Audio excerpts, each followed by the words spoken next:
17 জানুয়ারি 2026 আজকের দিনে কোন কোন রাশির বন্ধুদের দাম্পত্য জীবনের ক্ষেত্রে আশার আলো থাকছে, ভালো ফল পেতে যাচ্ছেন সেই সম্পর্কে আলোচনা।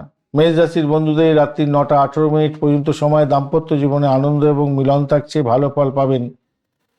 বৃষ রাশির ক্ষেত্রে 8টা 12 মিনিট থেকে 11টা পর্যন্ত সময়টা স্থিতিশীল থাকবে, তবে আবেগ প্রকাশ করবেন। সৃজনশীলতার ক্ষেত্রে ভালো ফল পেতে যাচ্ছেন। দুপুরেতে ভ্রমণজনিত বা দূরত্বজনিত কারণে চাপ আসতে পারে। মিথুন রাশির বন্ধুদের ক্ষেত্রে রাতের পর নতুনভাবে মিট হতে যাচ্ছে, ভালো ফল পাবেন এবং যোগাযোগের মাধ্যমে সাফল্য পেতে যাচ্ছেন। আনন্দদায়ক ভ্রমণ হতে যাচ্ছে এবং কামকলা বৃদ্ধি পাবে। দুপুরেতে কিছুটা সমস্যা আছে, খেয়াল রাখবেন। কর্কট রাশির বন্ধুদের পারিবারিক মিলন এবং দাম্পত্য জীবনের উষ্ণতা অনেকটা বৃদ্ধি পেতে যাচ্ছে, ভালো ফল পাবেন। সকালের দিকে একটু সতর্ক থাকবেন।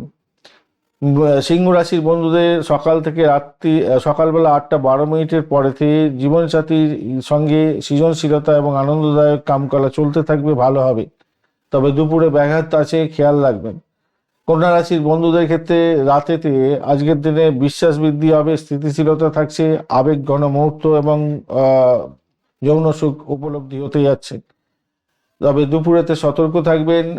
তুলা রাশির বন্ধুদের রাত্রি 9টা 18 মিনিটের পরে জীবনে কামকলা অত্যন্ত বৃদ্ধি পাবে, যৌন সুখে সমৃদ্ধ হতে যাচ্ছেন, তবে দুপুরবেলা সতর্ক থাকবেন।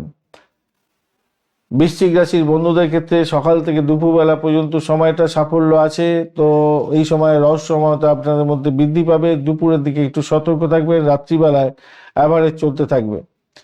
কাম করার ক্ষেত্রে অ্যাভারেজ ফল পেতে যাচ্ছেন। ধনুরাশির বন্ধুদের ক্ষেত্রে দাম্পত্য জীবনে আনন্দ এবং ভ্রমণ আজকের দিনে হতে যাচ্ছে, কামকলা বৃদ্ধি পেতে যাচ্ছে, যৌন সুখের বৃদ্ধি হতে যাচ্ছে, তবে দুপুরবেলা সতর্ক থাকবেন।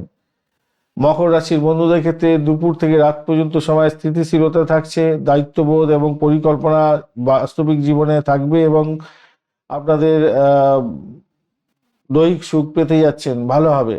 সকালের দিকে আবেগটাকে কন্ট্রোল করার চেষ্টা করুন। কুম্ভ রাশির বন্ধুদের দাম্পত্য সুখ বৃদ্ধি পেতে যাচ্ছে, দুপুরের দিকটা ব্যাঘাত আছে, তারপরে সময়টা আপনাদের ক্ষেত্রে ভালো হবে এবং কামকলা বৃদ্ধি পেতে যাচ্ছে। আর মীন রাশির বন্ধুদের ক্ষেত্রে দুপুর পর্যন্ত সৃজনশীলতার ক্ষেত্রে ভালো ফল পেতে যাচ্ছেন এবং আবেগ ঘন মুহূর্ত কাটাতে যাচ্ছেন।